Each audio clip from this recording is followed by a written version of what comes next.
우리 함께 찬송가 433장 찬양 드리겠습니다. 찬송가 433장입니다.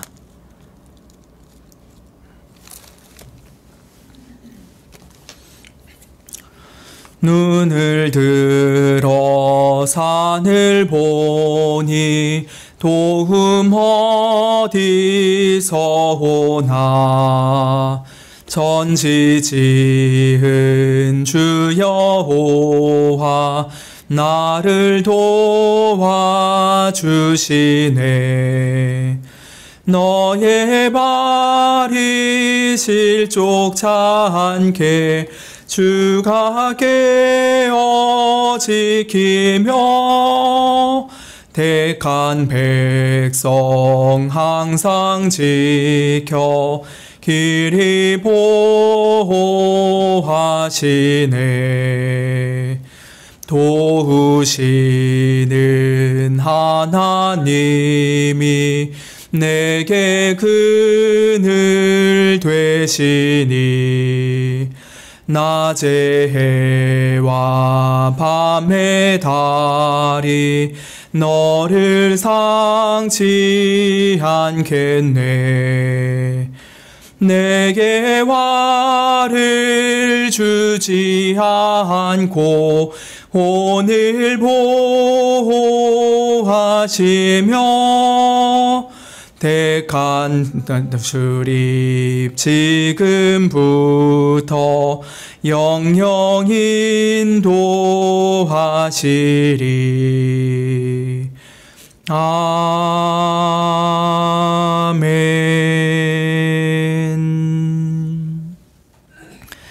함께 묵도하심으로 주일 저녁 기도회를 시작하겠습니다.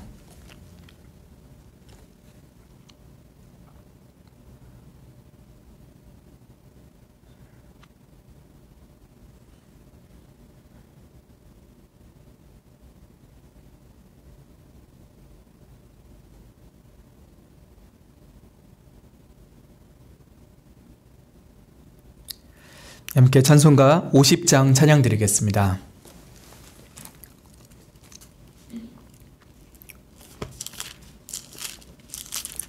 50장입니다. 큰 영화로신 주 이곳에 오셔서 이 모인 자들로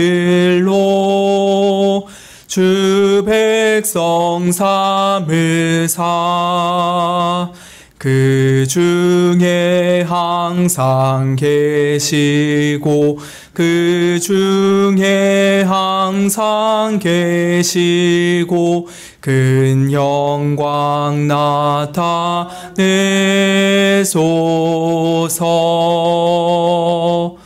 이 백성 기도와 또 예물 드림이 향내와 같으니 곧 받으옵소서.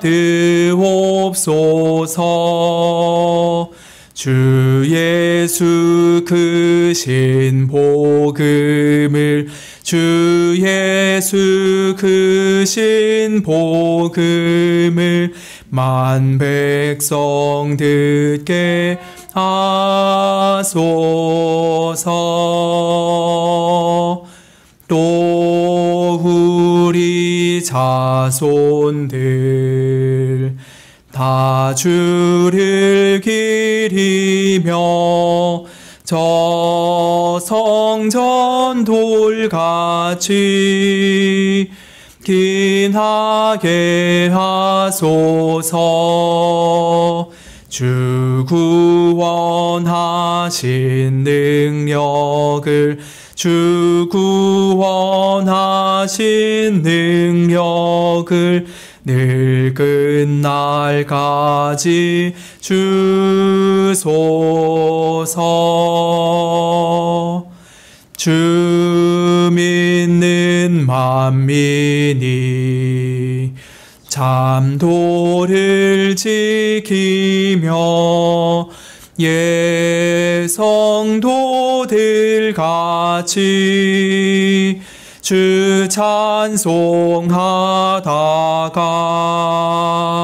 저 천국 보좌 앞에서 저 천국 보좌 앞에서 늘 찬송하게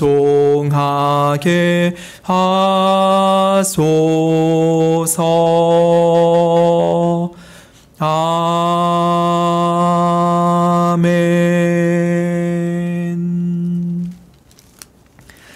98장 한 장 더 찬양 드리겠습니다.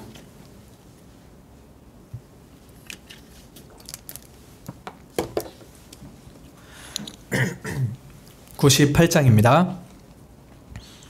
주 예수 내가 알기 전 날 먼저 사랑했네.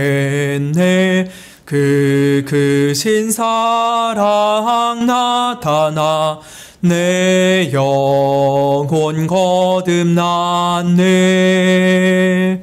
주 내 맘에 늘 계시고 나 주의 안에 있어 저 포도 비유 같으니 참 좋은 나의 친구. 내 친구 되신 예수님 날 구원하시려고 그 귀한 몸을 버리사 내 죄를 대속했네.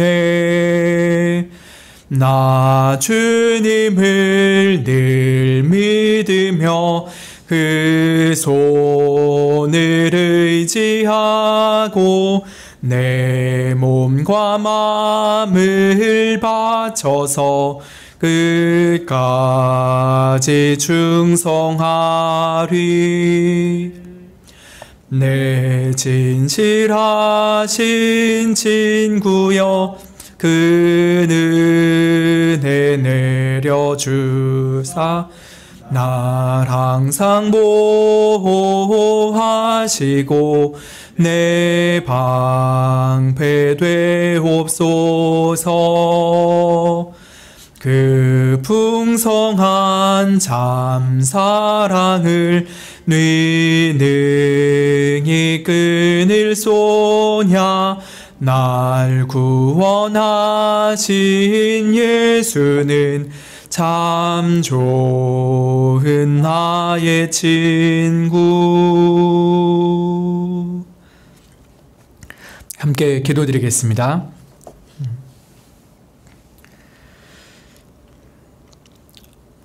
하나님, 2023년도 주님의 은혜로 지금까지 지켜주시고 참 믿음으로 살아가고 주님의 사랑 안에 거할 수 있게 해주셔서 감사를 드리옵나이다. 우리가 주의 사랑을 받기에 한없이 부족하고 또한 오히려 진노받을 죄밖에 없는 자이오나 주님께서는 우리 속에 있는 죄가 아니요 예수 그리스도 안에 있는 의를 보시며 우리를 기뻐 받아주셔서 감사를 드리옵나이다. 오늘도 우리의 모든 죄를 예수 그리스도를 의지하여 자복하옵나이다. 예수 그리스도의 보혈의 공로로 우리의 모든 죄를 씻어주시옵고 또 우리를 기쁘게 받아주시옵소서. 우리가 참으로 못났고 참으로 어리숙하며 또 완악하고 교만한 죄인인 줄을 주님께서 아시오니 이러한 우리들을 우리의 죄대로 형벌하지 마시옵고 오직 예수 그리스도의 은혜로 우리의 모든 허물을 덮어주시고 용서해 주시기를 원하옵나이다. 뿐만 아니라 우리가 주의 그 높고 거룩하고 고급한 진리의 말씀을 온전히 받들고 순종하며 살아가기에 너무나도 연약한 자들임을 주께서 아시옵나이다. 하오니 성령으로 말미암아 우리를 충만하게 하여 주사 하나님의 말씀을 올바로 깨닫게 하여 주셨고 또 우리의 생활 속에서 구체적 욕구로 적용할 수 있게 하여 주시기를 원하옵나이다. 우리가 하나님을 사랑하며 이웃을 구체적으로 사랑하는 삶을 살아갈 수 있도록 십계명을 통하여 또 여러 성경 구절을 통하여 우리의 나아갈 길을 알려주신 하나님, 우리가 그것을 배울지라도 능히 행할 실력이 없사오니 성령 하나님께서 우리 안에서 역사하여 주시사 선한 것을 소망하게 하셨고 또 그 소원대로 우리가 행할 수 있게 하여 주시기를 원하옵나이다.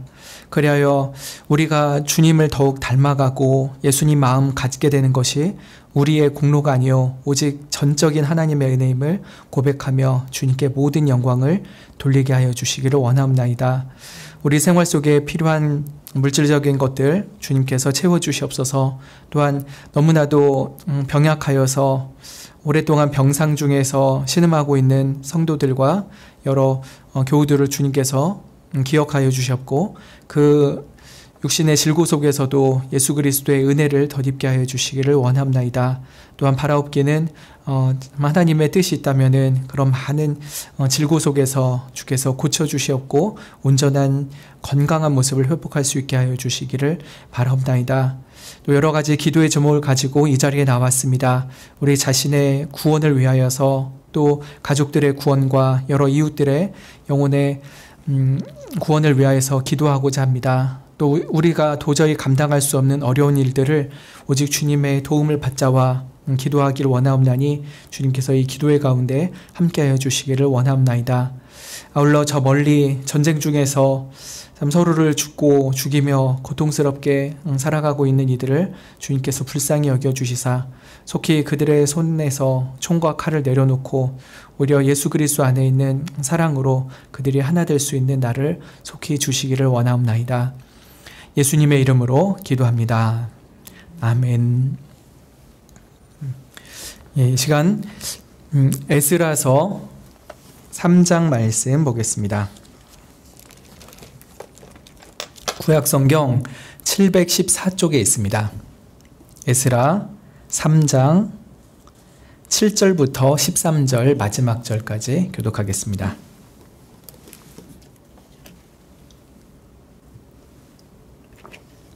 (3장) 7절부터 마지막 절까지 한 절씩 교독하시고 마지막 절 함께 읽겠습니다.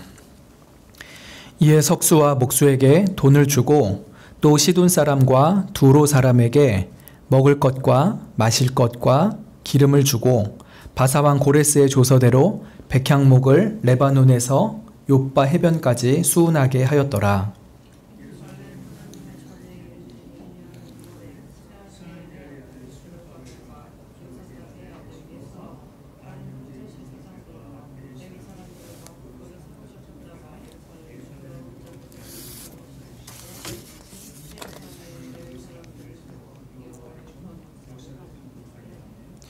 이에 예수아와 그 아들들과 그 형제들과 감미엘과 그 아들들과 유다 자손과 헤나다 자손과 그 형제 레위 사람들이 일제히 일어나 하나님의 전 공장을 감독하니라.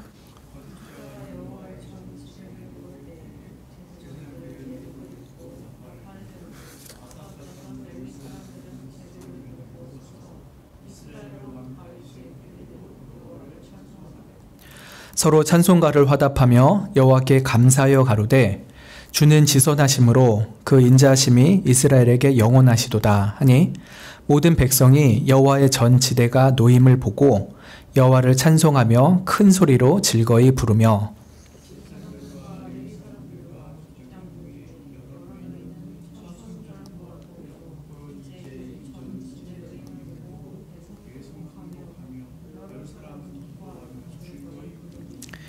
백성의 크게 외치는 소리가 멀리 들리므로 즐거이 부르는 소리와 통곡하는 소리를 백성들이 분별치 못하였느니라. 아멘. 지금 에스라서 3장을 읽었습니다. 바벨론 1차 귀환민들은 귀환 후에 예루살렘 성읍이나 각자의 본성에 거하다가 이스라엘 종교역으로 새해에 해당하는 7월에 총회를 가졌습니다. 여호와께 감동된 자들의 귀환의 목적대로 그들은 하나님께 예배를 드리고자 했죠. 그래서 7월 1일부터 시작하는 각종 제사를 드리고 이를 위해서 대제사장 예수아는 먼저 번제단을 만들어 두었습니다. 그래서 7월 1일부터 나팔절을 지키고 그에 해당하는 번제들을 드렸죠. 그리고 매일매일 또 번제를 드리다가 15일에는 초막절을 지키기도 하였습니다. 이들의 목표는 참된 예배의 개혁이었습니다. 이전에 우상숭배로 인해서 매우 뼈아픈 징계를 당했었죠. 그래서 이제는 오직 이스라엘의 하나님만을 위하여 예배하리라. 그리고 모세의 규례대로만 온전한 예배를 드리리라는 마음을 가졌습니다. 근데 아마 7월 10일에 있는 대속죄일은 지키지를 못했을 것입니다. 왜 그럴까요? 대속죄일은 성소 안에서도 더 거룩한 지성소 안에 들어가서 그 희생 제물에 피를 쏟아야 됐죠. 그러나 지금 성전은커녕 성전의 기초석도 지대도 되어 있지 않는 상태이기 때문에 아마 대속죄일은 지키기가 어려웠을 것입니다. 하지만 여러 제사들 통해서 그들은 정말 하나님 앞에 회개를 하면서 참된 헌신을 다짐했을 것입니다. 그래서 아마 그 여러 제사를 드리면서도 가장 아쉬웠던 게 대속죄일을 제대로 드리지 못했던 것일 겁니다. 아마 그것 때문에 그들은 더욱더 성전을 속히 건설해서 하나님 앞에 온전한 제사를 드리고자 하는 마음을 가졌을 것입니다. 그래서 그들은 본격적인 성전 공사를 준비를 합니다. 오늘 7절에 읽은 것은요, 그 성전 공사가 준비되는 것을 그리고 있고요. 8절부터는 실제로 그 성전 공사의 첫 단계인 성전 지대를 놓는 것이 기록되어 있습니다. 그런데 신기한 것은 여러분 에스라를 읽으실 때 큰 관점이 중요합니다. 하나님께서 이들에게 성전을 지으라고 말씀하셨죠. 그러나 하나님의 궁극적인 목적은 그들 자체를 참된 성전으로 지어가는 것입니다. 이스라엘 백성들은 건물이란 성전을 지으면서 마음속에 하나님, 저희가 참된 예배자가 되게 해주십시오. 참된 예배자다운 삶을 살아가게 해주십시오 라고 하는 마음으로 그 건물을 지어야 했고요. 또 매 순간마다 하나님을 의지하며 사는 법을 배워야 했습니다. 그래서 하나님의 주된 목적은 예루살렘 성전, 그 물리적인 건물 건축보다는요, 이스라엘 자체를 참된 교회로 만들어가는 것이 더 중요한 목적이었습니다. 오늘 그래서 이런 관점에서 크게 두 가지를 볼 것인데, 하나는 하나님의 영광을 앙보하는 교회의 참된 동역이 무엇인지를 보고자 하고요. 두 번째로는 우리가 하나님께 예배하면서 참되게 드려야 될 고백이 무엇인가를 보려고 합니다. 먼저 7절에 제2 성전의 공사 준비 과정이 기록되어 있죠. 석수와 목수를 돈을 주고 고용을 합니다. 그리고 이방 사람인 시돈 사람과 두로 사람에게 먹을 것도 주고 마실 포도주도 주고 기름도 주면서 그들에게 성전을 건축하는 일을 시킵니다. 특별히 성전을 건축하려면 재료가 필요하잖아요. 그것을 위해서 바사왕 고레스의 조서대로 백향목을 레바논에서부터 받아가지고 욥바 해변으로 해서 바다를 통해 가지고 이스라엘로 가져오게 하였습니다. 이렇게 두 번째 성전을 짓는 과정은 첫 번째 성전인 솔로몬 성전을 지을 때의 과정과 굉장히 유사합니다. 굉장히 유사해요. 그래가지고 레바논의 백향목을 바다를 통해서 옮겨온 것도 동일하고요. 두로와 시돈의 이방 민족까지 일꾼으로 삼았던 것도 동일합니다. 그리고 그들에게 합당한 품삯을 제공한 것도 동일하죠. 또 신기한 게 이들이 건축을 했던 날짜가 2월이라는 것도 동일합니다. 그건 좀 이따가 보겠습니다. 8절 상반절을 보면은 예루살렘 하나님이 전에 이른 지 2년 2월에 건축을 시작했다는 것을 알 수가 있죠. 7월에 같이 모여서 나팔절도 지키고 초막절도 지켰죠. 그럼 그때 곧장 이어가지고 공사를 밀어붙였으면 좋았을 것 같은데 왜 다음해 2월까지 6개월이나 시간을 두었을까요? 그것은 먼저 기후적으로는 그 초막절이 끝난 후부터는 우기여서 그렇습니다. 비 올 때는 공사하기가 어렵잖아요. 그래서 기후적으로는 건기가 오는 2월까지 기다리기 위해서 그랬습니다. 그러나 또 현실적으로는 건축 기술자들도 불러와야 되고 건축 자재를 모아야 되죠. 근데 온 지 얼마 안 돼가지고 그런 물리적인 준비를 할 것이 그럴 시간이 더 필요했습니다. 그래서 6개월 정도 동안에 많은 인부들과 재료들을 모으려고 했던 것입니다. 또 아마 또 세 번째로는 솔로몬 성전 건축이 2월부터 시작했다고 했죠. 430년 전 2월에 시작했습니다. 그래서 아마 그 2월에 동일하게 시작을 함으로써 이 성전이 솔로몬 성전의 연속선상에 있다라고 하는 것, 그래서 언약의 한 통일성 가운데 있는 성전이라는 것을 보여주고자 했던 것으로 보입니다. 그래서 곧장 성전을 짓지 않고 다음에 2월까지 여러 가지 준비를 하였던 것이죠. 그럼 이 성전 건축에 선두에 선 사람들이 누굴까요? 8절 하반절에 보시면 예루살렘 하나님의 전에 이른 지 2월에 스알디엘의 아들 수룹바벨, 그리고 요사닥의 아들 예수아와 다른 형제의 제사장들, 레위 사람들, 또 무릇 사로잡혔다가 예루살렘에 돌아온 자들이 역사를 시작했다라고 하고 있습니다. 총독 수룹바벨이 건축에 있어서는 더 앞장을 섰던 것으로 보입니다. 제사는 당연히 대제사장이 해야 됐지만 건축에 있어서는 총독이 더 앞서서 했던 것이죠.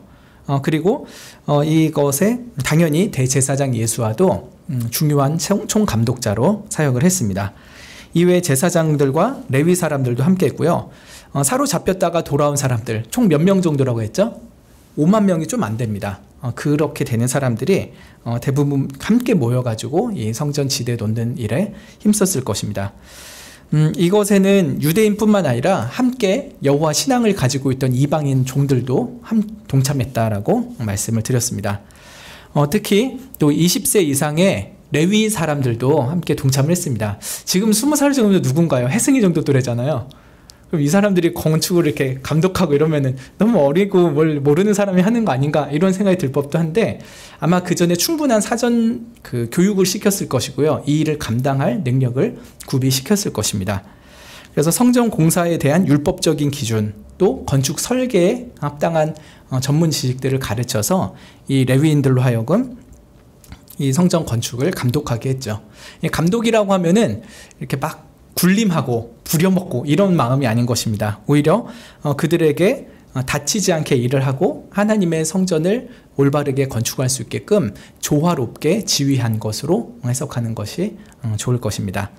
그 구체적인 명단이 또 9절에 있죠. 레위인들 중에 누가 했는가 보면은 예수아와 그 아들들, 그 형제들, 또 감비엘과 그 아들들, 유다 자손이라고 했는데 이건 아마 호다위야라는 레위 지파의 조상을 말하는 것 같습니다. 그 호다위야의 자손들, 헤나다 자손들, 또 형제 레위 사람들이 일제 일어나서 하나님의 전 공장을 감독했다라고 합니다. 여기서 하나님의 성전 공장이라고 하면은 이게 무슨 뭐 공장을 만들었다는 것처럼 이해하기 쉬운데 그게 아니라고요. 그 일을 했다는 것입니다. 그 일꾼들이죠. 하나님의 전 일꾼들을 감독하였다라고 하는 것입니다. 이렇게 성전 지대를 건축하는 과정 속에서 하나님의 영광을 추구하면서 교회가 어떤 모습을 가지고 동역할 것인가에 대한 교훈을 우리가 얻으면 좋겠습니다. 첫 번째는 하나님께서 각자에게 다른 역할을 주신다라고 하는 점입니다. 스룹바벨에게는 총독의 역할을 주셨고 예수아에게는 대제사장의 역할을 주셨죠. 또 누군가는 제사장을 역할하게 하시고 또 누군가는 레위 지파로서 또 감독으로서 일하게 하십니다. 또 누군가는 말을 듣고서 돌을 옮기고 또 나무를 써는 그런 일을 맡기도 하였죠. 이렇게 하나님께서는 각자에게 다른 역할을 주시고 그 역할의 정확한 책임을 인지하고 그것을 수행할 수 있는 능력을 주십니다. 그래서 우리는 교회에서 각자 다른 모습의 직분을 가지고 섬길 때 내가 받은 직분의 정확한 책무가 무엇인지를 먼저 알아야 될 것입니다. 그것 안에서 일을 하고 그것에 안에서 충성을 다하는 것이죠. 그러나 그것의 범주를 넘어가는 일에 대해서는 조심하고 또 다른 분들의 역할을 또 존중하고 높이 세워주는 일들을 감당해야 될 것입니다. 그래서 각자에게 다른 역할을 주시지만요. 두 번째 원리는 하나님께서는 모두에게 같은 마음을 품으라라고 하는 것입니다. 다른 역할이지만 같은 마음을 품으라 합니다. 그것은 어떤 마음입니까? 바로 겸손인 것입니다. 공사 일을 하면서 누군가는 더 높은 지시를 하고 누군가는 그걸 따라야 되겠죠. 근데 밑에 있는 사람이 당신이 뭐라고 그렇게 하냐, 나도 하나님 백성이다, 나보고 이래라 저래라 하지 말아라, 내가 알아서 다 한다 라고 하면서 교만하게 대든다면은 그 성전지대, 그 기초석 공사는 결코 이루어지지 않았을 것입니다. 그러나 그들은 총독 스룹바벨부터 제사장 예수와 또 여러 레위 지파들, 그리고 밑에서 실제로 몸으로 일하는 사람들까지 일사불란하게 그 일들을 감당했습니다. 누군가는 명령을 하고 누군가는 그것을 따라서 이행을 하였죠. 그러면서 성전지대를 차질 없이 탄탄하게 만들어 갔습니다. 이렇게 하나님께서 주신 일을 동역함에 있어서 매우 중요한 원리는 겸손입니다. 교회 일을 하면서 우리는 예수님의 마음을 품으라는 빌립보서의 말씀을 늘 기억해야 될 것입니다. 빌립보서 2장에 그리스도 안에 무슨 권면이나 사랑의 무슨 위로나 성령의 무슨 교제나 긍휼이나 자비가 있거든 마음을 같이 해라. 같은 사랑을 가져라. 뜻을 합해라. 한 마음을 품어라. 아무 일에든지 다툼이나 허영으로 하지 말고 오직 겸손한 마음으로 각각 자기보다 남을 낮게 여겨라. 그래서 각각 자기 일을 돌아볼 뿐더러 각각 다른 사람의 일을 돌아보아 나의 기쁨을 충만하게 하라.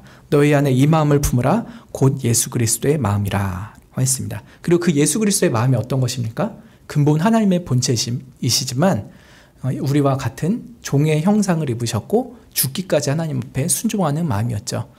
우리가 하나님 안에서 어떠한 교제를 하고 어떤 동역을 하든지 늘 품어야 될 것은 겸손입니다. 겸손이 참 어렵죠. 나는 이만큼 알고 당신은 모르니까 내 말을 들어야 돼. 나는 더 높고 당신은 낮으니까 내 지시를 들어야만 해. 이런 마음으로 한다면은 교회 안에서 참 하나님의 선한 일을 한다면서 우리는 악한 행동을 하게 될 것입니다. 저는 참 너무 신기한 게 있어요. 교회 안에 오는 분들 다 선한 마음을 가지고 오잖아요. 하나님을 사랑하고 하나님을 예배하고 또 서로를 사랑하기 위해서 교회 오는데 어느 교회나 이런저런 갈등과 다툼이 있습니다. 왜 그런가? 선한 마음으로 왔는데 왜 결국은 싸움이 나지? 이것은 우리가 더 겸손을 배워야 하기 때문일 것입니다. 이렇게 성전 공사를 할 때 그 기초석을 놓을 때 이들은 서로 겸손한 마음을 품었습니다. 하나님께서 다른 역할을 주셨음을 인정을 하고 자기에게 주어진 그 역할을 따라서 겸손히 다른 사람과 동역을 했던 것이죠. 이것이 바로 예수님의 마음입니다. 하나님은 교회 와서 우리에게 어떤 일을 하라라고 하시죠. 그러나 그 일 자체에 본연의 가치도 있긴 하지만요. 그 일을 하는 우리들의 마음을 예수님의 마음으로 빚어가는 것이 또한 하나님의 중요한 목적인 것입니다. 일 자체도 중요해요. 그렇지만 일을 통해서 우리가 예수 그리스도의 마음을 닮아가는 것이 하나님께는 훨씬 중요한 모습인 것이죠. 지금 이 1차 포로 교환민들은 그리스도 안에서 이런 한 마음을 가지고 동역을 하였던 것입니다. 그리고 이제 큰 두 번째 주제로 성전지대의 완공 기념식이 이루어집니다. 이 성전 건축은 크게 세 단계로 이루어지는 것입니다. 먼저는 성전 지대를 만든 것입니다. 기초석을 탄탄히 하는 게 1단계고요. 그 다음에 2단계로 그 본관 건물을 올리는 것입니다. 그리고 3단계는 그 주변에 있는 성벽을 치는 것입니다. 이렇게 크게 3단계로 이루어질 것인데 오늘 읽은 3장에서는 성전 지대가 만들어진 것입니다. 그리고 다음번에 읽을 4장에서는 성전 본관을 올리려는 건축이 시작되는 것입니다. 근데 그게 좀 안타깝게도 중지가 되는 일이 발생하긴 하죠. 그래서 크게 성전 건축에는 3단계가 있고 지금 1단계가 완공됐다라는 것을 생각을 하시면 좋을 것 같습니다. 그래서 10절에 이제 성전 지대가 다 놓였을 때 건축자가 다들 모여서 하나님께 예배를 드리는 장면을 갖게 됩니다. 10절 건축자가 여호와의 전 지대를 놓을 때 제사장들은 예복을 입고 나팔을 들고 아삽 자손 레위 사람은 재금을 들고 서서 이스라엘 왕 다윗의 규례대로 여호와를 찬송하였다라고 기록을 하고 있죠. 이제 기초석을 놓는 것이 순조롭게 진행이 되었습니다. 아직 기초석밖에 안 됐죠. 3단계 중에 1단계밖에 안 됐는데도 이들은 마치 성전 전체가 다 완공된 것처럼 기쁨으로 모여서 하나님께 감사 찬양을 올려드립니다. 왜 그럽니까? 마치 기초석을 완성하게 하신 것은 앞으로 다 완성하게 하실 것이라는 징표처럼 여겼기 때문입니다. 하나님께서 지금까지 도와주셨으니 앞으로도 반드시 도와서 성전을 완공케 하리라는 믿음을 가졌던 것이죠. 그래서 이들은 함께 찬양을 시작합니다. 먼저 제사장들은 하나님께서 지정하신 제사장 전용 예복을 입고 나옵니다. 그리고 나팔을 불죠. 여기서 나팔은 순양이나 순연소의 뿔로 만든 나팔이 아니고요, 금속으로 쳐서 만든 나팔입니다. 그것을 뿌 불면서 이제 거룩한 기념식이 또 감사 예배가 시작된다는 것을 알렸죠. 그 레위 지파 중에서도 아삽 자손들은 재금을 들고 연주했다 했습니다. 심벌지죠. 그 옛날에 시골에 부뚜막에 있는 그 가마솥 뚜껑 같은 거 이렇게 두 개를 들고 짱 하는 게 있잖아요. 심벌지. 그거를 하면서 참 아름다운 박자를 주면서 성도들로 하여금 찬양하게 하였을 것입니다. 그리고 이 찬양과 예전은 이스라엘 왕 다윗의 규례대로 하였다라고 했습니다.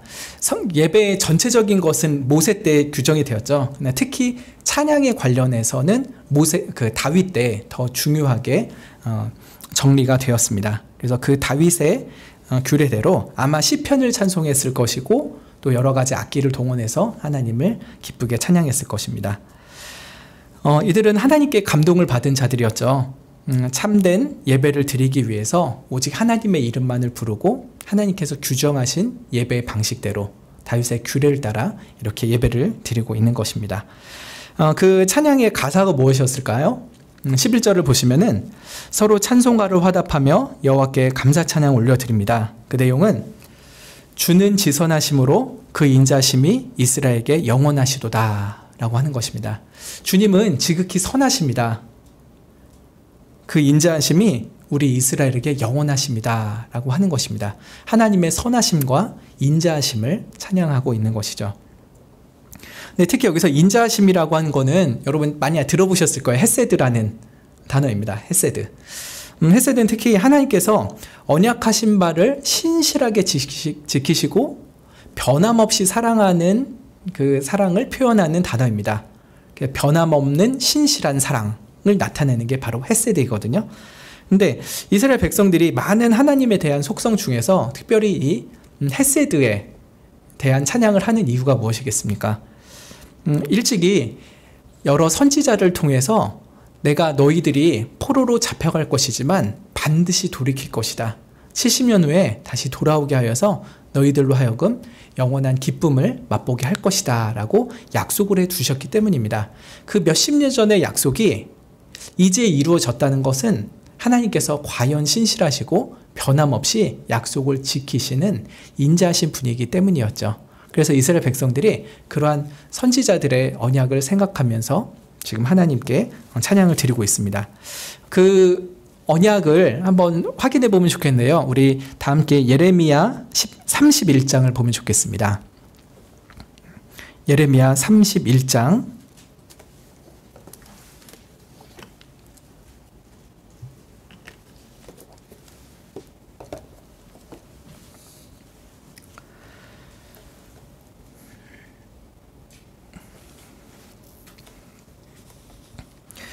예레미야 31장 1절부터 보실 건데요.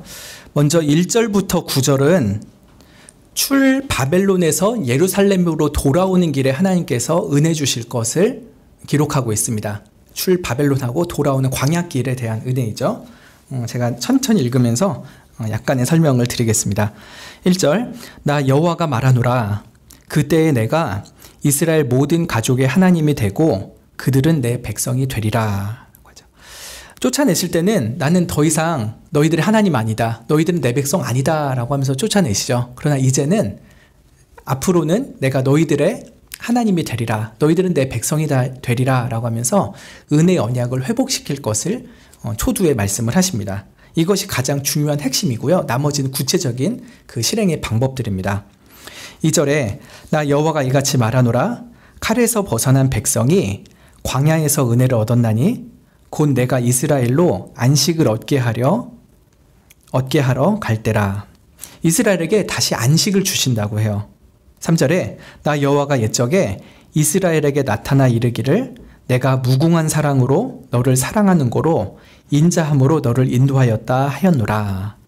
이 옛적은 바로 출애굽때의 얘기입니다. 예전에 내가 너희들 무궁한 사랑으로 구원하고 해방시켜줬었지 라는 과거를 상기시킨 것이죠. 그러면서 4절에는 이제 출바벨론에 대한 약속을 하시는 겁니다. 처녀 이스라엘아, 내가 다시 너를 세우리니 네가 세움을 입을 것이요 내가 다시 속으로 너를 장식하고 즐거운 무리처럼 춤추며 나올 것이며 내가 다시 사마리아 산들에 포도원을 심되 심는 자가 심고 그 과실을 먹으리라. 에브라임 산 위에서 파수꾼이 외치는 날이 이를 것이라. 이르기를 너희는 일어나라. 우리가 시온에 올라가서 우리 하나님 여호와께로 나아가자 하리라. 여기 사마리아 산, 에브라임 산이 나오잖아요. 여기는 북이스라엘입니다. 그런데 하나님께서 나중에는 북이스라엘에 있는 사람들까지도 다시 남유다로 돌아오는 그런 은혜를 주실 것이라고까지 약속을 하는 것이죠. 7절을 보시면 나 여호와가 이같이 말하노라. 너희는 야곱을 위하여 기뻐 노래하며 만국의 머리 된 자를 위하여 외쳐 전파하며 찬양하며 이르기를 여호와여 주의 백성 이스라엘의 남은 자를 구원하소서 하라. 야곱은 하나님께서 이스라엘과 맺으신 언약을 강조할 때 부르시는 표현입니다. 특히 이제 언약의 하나님을 강조하고 싶을 때 야곱아 이렇게 부르시는 것이죠. 근데 그 야곱이라 부르시면서 너희들은 만국의 머리 된 자라라고 하십니다. 진작 하나님께 징계받고 쫓겨난 이 북이스라엘과 남유다들까지도 다시 만국의 머리요 하나님을 예배하는 제사장 나라로 세우실 것이죠. 그러면서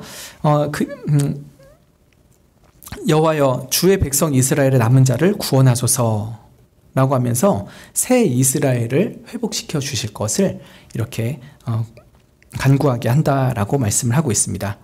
그러면서 이제 그들이 돌아오는 길을 생생하게 묘사를 하시죠. 8절에 보라 내가 그들을 북편 땅에서 인도하며 땅끝에서부터 모으리니 그들 중에는 소경과 절뚝발이와 잉태한 여인과 해산하는 여인이 함께하여 큰 무리를 이루어 이곳으로 돌아오리라.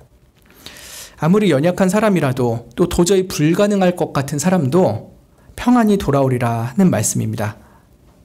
그들이 9절에 울며 올 것이고 그들이 나의 인도함을 입고 간구할 때 내가 그들로 넘어지지 아니하고 하숫가의 바른 길로 행하게 하리라.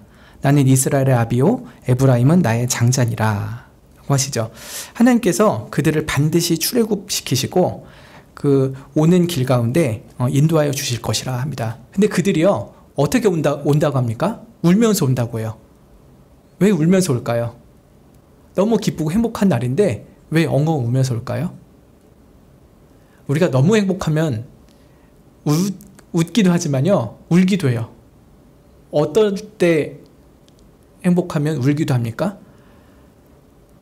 도저히 기대할 수 없었던 행복을 맛볼 때, 도저히 받을 수 없는 행복을 내가 받고 있을 때 너무 감격스러워서 눈물이 나는 것이죠. 누가 봐도 이 북이스라엘 사람들, 남유다 사람들은 구원받지 못할 사람들이었습니다. 그래서 그들이 아는 거예요. 하나님, 어떻게 우리 같은 자를 이렇게 구원하셨어요? 우리 바벨론에서 그냥 끝날 줄 알았는데 정말로 구원하시는군요. 옛날에 선지자를 통해서 약속하셨던 그것 진짜로 지켜주셨군요 하면서 감격하면서 울면서 나온다라고 말씀하는 것입니다. 왜 그러냐면 자기들이 얼마나 죄인지를 알았기 때문에, 우리가 얼마나 하나님 앞에 패역한 자들이었는지를 절감했기 때문에 그러한 우리들을 구원하신 은혜가 너무 감격스럽고 고마워서 울면서 하나님 앞에 나온다라고 말하고 있습니다. 이제 10절부터 14절에는 하나님께서 이스라엘의 구원의 선포를 열방들에게도 명하시는 것입니다. 열방들아, 이스라엘의 구원을 이렇게 선포해라 라고 하는 것이죠. 10절부터 보겠습니다. 열방이여, 너희는 나 여호와의 말을 듣고 먼 섬에 전파하여 이르기를 이스라엘을 흩으신 자가 그를 모으시고 목자가 그 양무리에게 행함같이 그를 지키시리로다. 여호와께서 야곱을 속량하시되 그들보다 강한 자의 손에서 구속하셨으니 라고 하죠. 열방이 먼 섬까지 선포하는 겁니다. 먼 섬까지 해야 될 것은 무엇이냐? 이스라엘을 흩으신 분이 다시 모으시고 목자가 그들을 지키실 것이라 라고 하는 것입니다. 하나님께서 치셨으나 다시 싸매어 주시는 분임을 온 땅에 있는 열방들이 먼 섬에게까지 전파라라고 하는 것입니다. 그러면서 12절에 이스라엘의 언약 백성이 이런 기쁨을 회복할 것을 말씀하십니다. 이스라엘 백성이 이런 행복을 받을 거니 온 열방아 찬양하라 라고 하는 것이죠. 첫 번째는 12절 상반절에 있는데 예배의 기쁨을 회복시켜 주실 것입니다. 그들이 와서 시온의 높은 곳에서 찬송하리라 라고 하죠. 바로 가나안 땅 시온산에 와서 그들은 하나님을 찬양하게 될 것이라 예언을 하고 있는 것이죠. 또 12절 하반절에는 물질적인 풍요를 회복시켜 주실 것을 약속하죠. 여호와의 은사 곧 곡식과 새 포도주와 기름과 어린 양의 떼와 소의 떼에 모일 것이라 라고 합니다. 또 정서적인 평강을 주실 것도 약속을 하세요. 12절 끝부분에 보시면은 그 심령은 물된 동상 같겠고 다시는 근심이 없으리로다. 그때 처녀는 춤추며 즐거워하겠고 청년과 노인이 함께 즐거워하리니 내가 그들의 슬픔을 돌이켜 즐겁게 하며 그들을 위로하여 근심한 후에 기쁨을 얻게 할 것임이니라. 그 심령이 물된 동상 같아서 가뭄이 오면 어쩌지? 우리가 이렇게 목말라 죽으면 어떠지? 하는 걱정 일체 없을 것입니다. 오히려 그들에게는 어떠한 근심도 없고 즐거움과 기쁨이 넘치게 될 것이라 약속을 하시죠. 그리고 14절에는 영적인 풍성함을 또 약속을 하십니다. 내가 기름으로 제사장들의 심령에 흡족해 하며 내 은혜로 내 백성에게 만족해 하리라. 여호와의 말이니라. 많은 백성들이 희생제물을 즐거이 바치니 그 기름을 분깃으로 받은 제사장들의 심령이 흡족할 것입니다. 또 여러 백성들도 하나님의 은혜로 만족히 배부를 것입니다. 그런 은혜를 하나님께서 이렇게 예레미야 31장에서 예언을 해주셨죠. 그리고 지나고 보니까 몇십 년이 흘러서 지금 이 성전 지대를 놓고 감사 예식을 드리는데 아마 이런 언약이 생각났을 것입니다. 하나님, 예레미야 31장에 약속하신 대로 정말 우리가 물든 동산같이 됐습니다. 근심이 없고 주 안에서 이렇게 큰 기쁨을 나누게 되었으니 정말 하나님은 헤세드의 하나님이십니다. 라고 하면서 주님을 찬양하는 것이죠.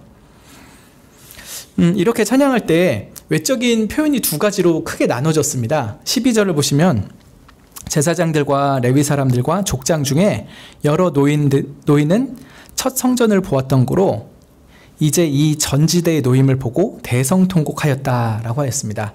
처음에 솔로몬 성전이 지어졌던 모습을 봤던 사람들은 어렸을 때였겠죠. 그것을 보고 절기 때 와서 솔로몬 성전 진짜 어마어마하게 크다면서 그렇게 예배 드리고 갔던 꼬마들이 이제 바벨론에 잡혀갔다 이제 노인이 돼서 들어온 거예요. 흰머리가 성성해가지고 왔는데 어렸을 때 봤던 그 성전의 위용은 온데간데 없고요. 다 부서져 있었죠. 그리고 이제 자기들이 겨우 공사를 해놨는데 성전 지대부터가 너무 작은 거예요. 땅 자체가 작으니까 앞으로 위에 올라갈 건물도 솔로몬 성전보다는 훨씬 초라할 것이 예상이 되었죠. 그래서 그 옛적에 솔로몬 성전을 봤던 이들은 이 두 번째 성전의 지대를 보면서 엉엉 웁니다. 통곡을 합니다. 근데 아마 이 노인들의 마음도 크게 두 가지였을 것입니다. 하나는 너무 슬퍼서 우는 거예요. 뭐가 슬펐을까요? 자신들의 죄가 슬펐습니다. 우리가 예전에 얼마나 하나님 앞에 패역하게 행하고 우상을 숭배하며 이웃들에게 강포를 행했으면 하나님이 성전까지도 부셔버리시고 우리를 쫓아내셨을까? 우리가 그런 죄를 짓지 않았더라면 그 아름답고 웅장한 솔로몬 성전에서 하나님께 예배 잘 드리고 살았을 텐데 우리가 도대체 무슨 죄를 저질렀던 것인가 하면서 죄에 대해서 슬펐을 것입니다.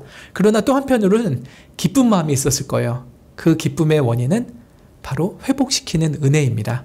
하나님, 그렇게 패역했던 우리들, 저 땅끝까지 쫓아냈던 우리들을 영영 내치지 아니하시고 다시 이 땅으로 불러주시니 그 은혜가 너무 감사합니다. 이렇게 작은 성전이나마 다시 짓고 하나님 앞에 예배드릴 수 있는 자리에 서게 해주셔서 진심으로 감사합니다 하는 마음으로 주님 앞에 엉엉 우는 것입니다. 한편으로는 자신들의 죄 때문에 슬프고 한편으로는 하나님의 은혜 때문에 기뻐하면서 엉엉 울었죠. 그러나 그 젊은이들은 별로 그런 마음, 슬픈 마음 별로 없습니다. 12절 끝에 보시면 여러 사람은 기뻐하며 즐거이 불렀다라고 하죠. 아마 노인분들은 적었을 거고요. 젊은 사람이 훨씬 많았겠죠. 여러 사람들은 첫 성전을 본 적이 없으니까 이 두 번째 성전 지어질 걸 기대하면서 한껏 감사의 찬양을 부르고 있습니다. 이들이 외치는 소리가 멀리서도 들릴 정도로 크게 울렸지만요. 이게 젊은이들의 기쁨의 함성인지 노인들의 통곡의 소리인지 잘 구별이 안 됐습니다. 그러나 누구는 슬퍼서 울기도 하고 누군가는 기뻐서 울기도 하지만요. 다 같이 한 마음이었을 거예요. 무엇입니까? 은혜의 하나님, 헤세드의 하나님에 대한 감사의 마음인 것이죠. 우리 이렇게 다시 성전 짓고 하나님 앞에 예배드릴 수 있는 성도로 부름을 받았으니 참 감사합니다 하는 그 마음을 가지고 하나님 앞에 섰을 것입니다. 질문 하나 드려볼게요. 여러분, 이 노인분들의 감사가 더 깊었을까요? 젊은이들의 감사가 더 깊었을까요? 아마도 노인이겠죠. 똑같은 가사로 찬양을 합니다. 주는 지선하심으로 그 인자하심이 이스라엘에게 영원하십니다. 서로 화답하고 찬양을 드렸죠. 그러나 더 진한 고백은 노인들의 입술로부터 나왔을 것입니다. 왜냐하면 그들이 더 많이 죄를 짓고 더 많이 배반했고 그러기에 더 많이 용서받고 더 많이 은혜를 입었기 때문입니다. 로마서 5장 20절에도 죄가 더한 곳에 은혜가 더욱 넘쳤다라고 하였죠. 우리 교회도 마찬가지일 것입니다. 젊은이들도 찬양하고요. 어린이도 찬양합니다. 또 장년들도 찬양하고 노인분들도 찬양할 것입니다. 모두 똑같은 찬송가로 똑같은 가사의 찬양을 합니다. 그러나 그 마음에 고백의 깊이가 다릅니다. 어린이들은 물론 자신의 죄에 대한 회개도 있지만요. 어른들이 훨씬 더 많이 회개하면서 찬양하겠죠. 주님,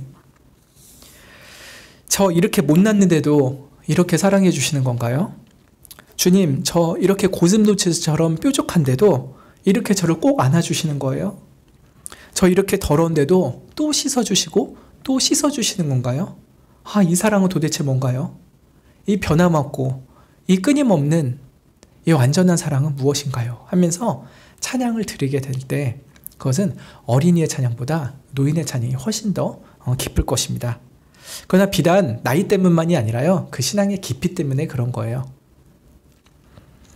그 신앙의 깊이, 은혜를 깊이 경험하는 것은 어디서 나오냐 했을 때 물론 우리가 하나님 앞에 선을 행하는 그런 은혜를 받음도 있지만요. 죄를 짓고서 용서받는 은혜가 우리에게는 훨씬 클 것입니다. 우리는 여전히 많이 넘어지고요. 여전히 많이 실수합니다. 믿음이 어느 정도 잘한 듯 하지만요. 또 어느새 죄 짓고 또 크게 실수하고 하나님 앞에 또 이웃들에게 범죄하는 우리 자신을 볼 때 자괴감이 들기도 합니다. 내가 이렇게 성장한 것 같은데 아직도 이거밖에 안 되나? 언제 그리스도의 장성한 분량에 이르지? 라고 하는 그런 마음도 들 것입니다. 그러나 그러한 우리들을 여전히 사랑하시는 헤세드의 은혜를 기억할 때 우리는 하나님 앞에 더 깊은 고백을 하게 됩니다. 우리의 죄를 더 깊이 깨달을 때 하나님의 은혜를 더 깊이 경험하게 되고 그때에서 비로소 더 깊은 찬양을 올리게 되는 것이죠. 약간 간지럽긴 한데 이 성경 이 찬양 가사에다가 우리 각자 이름을 넣어서 고백을 한번 해보면 좋을 것 같아요. 주는 지극히 선함으로 그 인자하심이 이스라엘에게 영원하십니다. 그 이스라엘에다가 본인의 이름을 넣어서 한번 찬양을 해보면 좋겠습니다. 시작. 주는 지극히 선하심으로 그 인자하심이 김영승에게 영원하십니다. 예, 똑같은 가사이겠지만요. 우리의 신앙의 연조가 깊어지고 무엇보다 죄사함의 은혜가 더 깊이 누려질수록 이 찬양의 마음은 더 깊어질 것입니다. 말씀을 마무리하겠습니다. 하나님의 영광을 사모하는 교회 참된 동역은 무엇입니까? 하나님께서 각자에게 다른 역할과 직분을 주셨을지라도요, 모두 동일한 한 마음을 품는 것입니다. 그것은 바로 예수 그리스도의 겸손한 마음을 품는 것이죠. 그럴 때 비로소 하나님께서 이루시고자 하는 참된 교회가 온전히 건설되어 갈 것입니다. 그리고 하나님의 영광을 악모하는 성도들의 참된 고백은 무엇입니까? 주는 지선하심으로 그 인자심이 우리에게 영원하십니다 라고 하는 것입니다. 이것이 많은 죄의 경험과 또 은혜를 받는 경험을 통해서 더 깊어지는 찬양일 것입니다. 그래서 우리가 참 죄를 짓고 하나님 앞에 송구스럽고 자괴감이 들지라도요, 포기하지 않으면 좋겠습니다. 하나님께서 우리를 다시 회복시키시고 그 변함없는 헤스드의 사랑으로 우리를 끌어안아 주시니 오늘도 그런 하나님께 우리가 감사의 마음으로 이 찬양 올려드리면 좋겠습니다. 기도하고 마치겠습니다. 하나님, 옛 성도들을 다시 회복시켜 주사 주님께 참된 예배자로 세워가는 그 과정이 우리의 삶의 모습과 너무나도 닮아 있습니다. 우리로 하여금 하나님을 예배하는 공동체에서 서로 사랑하고 겸손한 마음으로 동역할 수 있게 하여 주시기를 원합니다. 참으로 겸손을 가르쳐 주시고 또 가르쳐 주시옵소서. 아울러 우리가 많은 죄 속에서 넘어지고 실수할지라도 하나님께서 다시금 일으키사 우리를 지극히 사랑하시는 그 은혜를 기억하며 주는 지선하시고 그 인자하심이 영원하십니다 하는 찬양을 세월이 갈수록 더 깊이 있게 올려드릴 수 있게 하여 주시기를 원합나이다. 우리 교회가 또 각 성도들이 나날이 더욱더 성장해 가서 주님 앞에서 참으로 아름다운 성전으로 세워지게 하여 주시기를 원합니다. 예수님의 이름으로 기도합니다. 아멘. 하늘에 계신 우리 아버지여, 이름이 거룩히 여김을 받으시오며 나라의 임하옵시며 뜻이 하늘에서 이룬 것 같이 땅에서도 이루어지이다. 오늘날 우리에게 일용할 양식을 주옵시고 우리가 우리에게 죄 지은 자를 사하여 준 것 같이 우리 죄를 사하여 주옵시고 우리를 시험에 들게 하지 마옵시고 다만 악에서 구하옵소서. 대개 나라와 권세와 영광이 아버지께 영원히 있사옵나이다. 아멘.